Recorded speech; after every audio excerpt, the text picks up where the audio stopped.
যুবক, আমার কাছে একটা লোক এসেছিল। লোকটার বাড়ি একে যমুনা। লোকটা থাকে অস্ট্রিয়া, এটা ভিয়েনা অস্ট্রিয়া। সেও আমার কাছে কথা বলার এক পর্যায়ে বলে, হুজুর আমার ইচ্ছা আমি দাড়ি রাখি, কিন্তু ওই দেশে দাড়ি রাখা একটু কষ্ট, রাস্তাঘাটে চলাফেরা একটু কষ্ট লাগে, একটু ভয় ভয় লাগে, কিন্তু আমার ইচ্ছা আমি দাড়ি রাখা। হুজুর এখন আমাকে কি বলবেন হুজুর এই ব্যাপারে? আমি তাকে বললাম, আপনি দাড়ি রাখবেন কে রাখবেন এটা আপনার ব্যক্তিগত বিষয়, তবে একটা কথা বলি, আপনার দাড়িটা আপনার বিষয়, কিন্তু আমি একটা যৌক্তিক কথা বলি আপনাকে। হুজুর বলেন, আচ্ছা আপনি কতদিন বাঁচবেন? কয়টা তো বলতে পারবো না হুজুর। আপনি কি কবরে যাওয়ার সময়টা কি আপনার জানা আছে যে এতদিন পরে যাব, দাড়ি টাড়ি রেখে যাবো, এই ধরনের ব্যবস্থা আছে? কি বলেন, আছে কিনা বলেন? আপনি যখন কবরে যাবেন, আপনার জীবনে করা অনেক সুন্নত থাকতে পারে।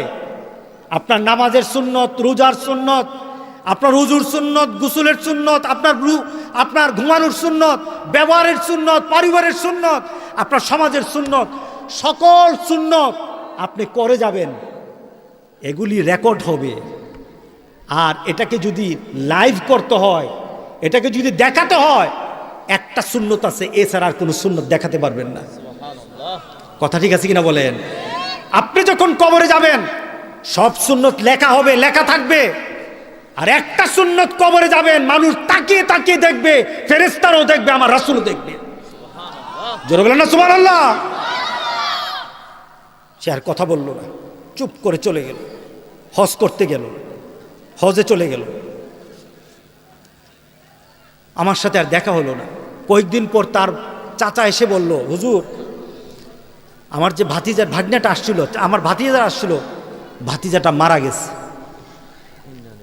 ভাতিজাটা মারা গেছে, ভাতিজাটা মারা গেছে। হুজুর আপনাকে জানাজা পড়াতে হবে, হুজুর আপনি আমাদের এখানে আসেন। আমি বললাম ঠিক আছে যাব। আমি গেলাম। অস্ট্রিয়া থেকে লাশটা এসেছে। বিদেশ থেকে লাশ আসলে দেখেন না একটা কফিনে থাকে, ওই কফিনটার মুখটার কাছে একটু গ্লাস। আমি দেখতে চাইলাম, দেখা যায় না, দেখা যায় না। এরপরে বললাম যেটা খুলে ফেলেন, খোলা হলো, তার মুখটা খোলা। আমি চেহারা দেখেছি দাড়ি ছাড়া, মুখ ভর্তি আমার মতো, আমার থেকে আরো বড় দাড়ি ছিল তার। আমি তার দিকে তাকিয়ে থাকলাম। অস্ট্রিয়ার মতো দেশে গিয়ে সে রাসূলকে ভুলে নাই। ওই দেশ গিয়েও সে চিন্তা করেছে, আমার রাসূলের কাছে যখন আমি দাঁড়াবো, আমার মুখে দাড়ি থাকবে, আমার রাসূল যেন আমাকে চিনে নেয়, আমার রাসূল যেন আমাকে চিনে নেয়। সেখানে গিয়ে সে দাড়ি আর কামালো না, দাড়ি নিয়ে চলে গেল। দুনিয়া ছাড়লো, দুনিয়ার মানুষ তাকিয়ে থাকলো, রাসূলের সুন্নত নিয়ে যায়। আর কবরে যখন বলা হবে, ওয়ামান হাজার রাজুল বুইসাত ফিকুম, তোমাদের কাছে পাঠিয়েছিলাম এই লোকটাকে, মুহাম্মদ সাল্লাল্লাহু আলাইহি সাল্লামকে যারা দুনিয়াতে মানবে না, যারা মুহাম্মদ সাল্লাল্লাহু আলাইহি সাল্লামের সুন্নত দুনিয়াতে ধরবে না, যারা দুনিয়াতে মুহাম্মদ সাল্লাল্লাহু আলাইহি সাল্লামের সুন্নতকে কলিজায় জায়গা দিবে না, কবরে গিয়ে রাসূলকে তারা চিনবে না। কথা ঠিক আছে কিনা বলেন? তারা কবরে গিয়ে রাসূলকে চিনবে না। ও মুসলমান, সবার সাথে সম্পর্ক শেষ হয়ে যাবে, আমার রাসূলের মহব্বত কিন্তু শেষ হবে না। কথা ঠিক আছে কিনা বলেন? যদি রাসূলের সাথে সম্পর্ক করতে পারেন, ওয়া মা ইউতিল্লাহ ওয়ার রাসূল, যারা আল্লাহ এবং রাসূলের ইতাআত করে, ফাউলাইকা মাআল্লাযিনা আনআমাল্লাহ, আল্লাহু আকবার বলি,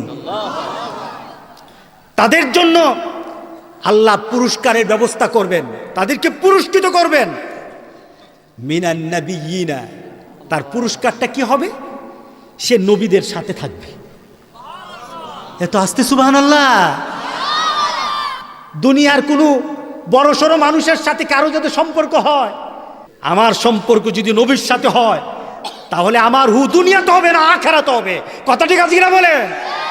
আমার হু আখিরাতে হবে। সুবহানাল্লাহ, সুবহানাল্লাহ। তুমি টের পাও না? নবীদের সাথে আল্লাহ বলেন তুমি আমার নবীকে মেনে নাও।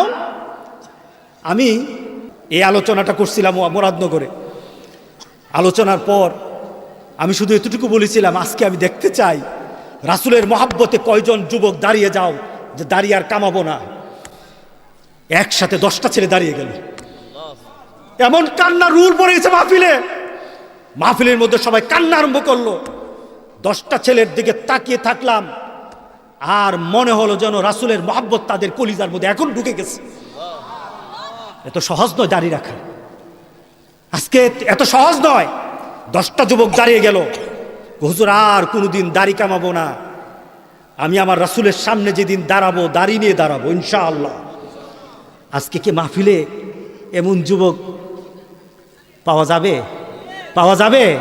তোমরা দাড়ি রাখো, কেউ কেউ দাড়ি রাখো, কি জানি স্টাইল একটা বেরিয়েছে এমনি কুইল, আবার কি মেসি বেশি চুল কাটে, এইভাবে চুল এমন ভাবে কাটে, এটা কি মুরগ না এটা কি গুড়া, এটা কিছু বোঝা যায় না। চুল থাকে উপরের দিকে, এরপরে চুল কাটতে কাটতে আবার মাথার মধ্যে লেখে নাই বোধহয়, মাথার মধ্যে দাগ দে। তুমি কারে অনুসরণ করো? তুমি যাদেরকে অনুসরণ করো তাদের সাথে তোমার হাসর হবে, মনে রেখে দিও। তুমি যে শার্টটা পরেছো, কেউ শার্টটা যদি কারোর মতো হয়ে যায়, তুমি নর্মাল শার্ট পরো, নর্মাল শার্ট পরো, নর্মাল গেঞ্জি পরো, সাধারণ গেঞ্জি পরো, গুণা নাই। শার্টে কোনো গুণা নাই, প্যান্টে গুণা নাই। যেই প্যান্ট তোমাকে চাল চলনে ভদ্রতা শিক্ষা দেয়, ভদ্রতা প্রকাশ পায়, ওই প্যান্টে কোনো সমস্যা নাই। কিন্তু যখন ওই প্যান্ট পরো যে এটাকে আগে বানাইছে নাকি তোমার আগে বানাইছে বুঝাই যায় না। আর যখন একটু নুইতে পারো তাহলে পাছার নিচে যাইতে যাইতে সব কিছু দেখা যায়। এমন আছে কিনা বলেন? আছে কিনা? প্যান্টগুলি ছোট করে দিয়েছে। মুসলমান তুমি বুঝো না, তোমার ইমান ধ্বংস করার জন্য যত পথ, যত মধ্যপথ, যত মত, যত পদ্ধতি তুমি জানো না, কিন্তু ইহুদি খ্রিস্টানরা জানে। তোমার নামাজ যদি তুমি পড়ো, তোমার নামাজ নষ্ট করতে হবে, কিভাবে করবা? প্যান্টটা ছোট করে দে, গেঞ্জিটা ছোট করে দে, ছোট ভাইয়ের গেঞ্জি, হ্যাঁ তার কোনো গেঞ্জি নাই, একটা ছোট্ট গেঞ্জি পরে নাভির উপর গেঞ্জি চলে আসে। কি বলেন, আছে কি না? আপনি দেখবেন রাস্তাঘাটে দেখেন এই ছেলেগুলি নামাজে নেবেন না, নামাজ পড়তে পারে না নুইতে পারে। প্যান্টটা কেমন করে বানানো হয়, প্যান্টটাকে বানানো হয়, তুমি যতবার যতবার যতবার এই প্যান্ট পরে থাকবা, যত বছর থাকবা, তোমার সাথে আল্লাহর সাথে রাসূলের সাথে কোনো সম্পর্ক নাই। তুমি প্যান্ট পরো, তোমার প্যান্টটা হবে তোমার নাভি ঢেকে যাবে, তোমার টাকনুর উপর নিচে পর্যন্ত যাবে, হ্যাঁ তোমার টাকনুর উপরে থাকবে, আর হাঁটুর। এক ছেলে দেখলাম সে নামাজ টামাজ পড়ে না, দাড়িটা কি একটা ফ্যাশন জানে, দাড়ি এখন নতুন একটা দাড়ি আসছে না, ওর দাড়ি রাখতে রাজি আছে কিন্তু রাসূলের দাড়ি রাখতে রাজি না। কিন্তু দাড়ির স্টাইল কিন্তু সুন্নতের না, দাড়ির স্টাইল হলো নায়ক নায়িকাদের মতো, নায়ক নায়কের মতো। কি বলেন, ঠিক না? নায়কদের মতো দাড়ি রাখে। এই দাড়ি রেখে তারা নিজেদেরকে সৌন্দর্য বাড়াতে চায়। আমি হঠাৎ একটা ছেলেকে দেখলাম যে এইভাবে পরা, দেখলাম টাকনুর উপর জামা, আমি আলহামদুলিল্লাহ সে তো টাকনুর উপর জামা পরতেছে। হঠাৎ একটা মেডিকেল একটা জিনিস একটা সার্চ করলাম, সার্চ করে দেখলাম যে আমেরিকাতে বর্তমানে যুবক ছেলেরা টাকনুর উপর জামা পরে। তার পিছনে কারণটা কি? কারণটা হলো মেডিকেল সায়েন্স বলছে টাকনু এমন একটা স্থান যে স্থানে মানুষের অনেক কিছু এখানে জমাট বাঁধা থাকে, এটাকে খোলা রাখতে হয়। এটা যদি রাখা হয় যুবক তার যৌবনের গ্যারান্টি পায়, যুবক ভালো থাকে, যুবকের স্বাস্থ্য ভালো থাকে। এখন মেডিকেল সায়েন্স বলল টাকনুর উপর জামা পরো, এখন যুবকরা বলল টাকনুর উপর জামা পরতে হবে। কিন্তু 1500 বছর আগে আমার রাসূল বলেছেন যারা টাকনুর নিচে জামা পরে কাল হাসরের দিন আল্লাহ তাদের দিকে রহমতের দৃষ্টিতে দেখবেন না। যারা টাকনুর উপর জামা পরে তাদের পায়ের মধ্যে আগুন লাগানো হবে, আগুন দিয়ে তাদেরকে পাগুলি ছেঁকা হবে। 1400 বছর আগে রাসূল বললেন টাকনুর উপর জামা পরো, 1500 বছর আগে রাসূল বললেন, কিন্তু এই কথা কিন্তু কলিজায় কানে যায় নাই। কথা ঠিক আছে কিনা বলেন? আজকে যুবক তুমি দাড়ি রেখে দেখো, ওই যে লোকটা মারা গেল, তার লাশটা যখন দেখলাম আমার ভিতরে এই অনুভূতি আসলো, তার হয়তো জীবনের অনেক আমল বাদ হয়ে যেতে পারে, কিন্তু দাড়ি রাখার আমলের কারণে হয়তো আল্লাহ তাকে সবকিছু মাফ করে দিতে পারে। আমাদের এমন একটা চাহিদা করা দরকার আছে কিনা বলেন। অনেকে আবার মনে মনে বলে যে নামাজ পড়ার সময় বুঝি পাঞ্জাবি লাগায় টাকা পড়া লাগে কিনা। না না, তোমার সতর ঢাকা থাকতে হবে, এটার মূল। কি রাখতে হবে বলো? সতরটা ঢাকা থাকতে হবে। আর তোমার পোশাকটা যেন এমন হয় নামাজ পড়তে যেন তোমার অসুবিধা না হয়। সবাই মানবো তো ইনশাআল্লাহ? তুমি যদি মানো, রাসূল বলেছেন আমি আছি হাসরের ময়দানে। তুমি যদি মেনে নাও যুবক, রাসূল বলছেন আমি আছি হাসরের ময়দানে, তোমাকে আমাকে খুঁজতে হবে না, বরঞ্চ আমি তোমাকে খুঁজবো। সুবহানাল্লাহ, সুবহানাল্লাহ। তোমাকে আমাকে খুঁজতে হবে না, আমি তোমাকে খুঁজবো হাসরের ময়দানে। তোমার চেহারাটা হবে নূর থেকে আরো আলো, সূর্য থেকে আরো আলো। তোমার হাতগুলি হবে আলোতে ভরা। তুমি গোটা পৃথিবীর সকল মানুষগুলি একসাথে দাঁড়িয়ে থাকবে, কিন্তু তোমার চেহারার মধ্যে সূর্যের আলোর মতো আলো আল্লাহ জলছায়ে দিবেন। জোরে বলেন সুবহানাল্লাহ।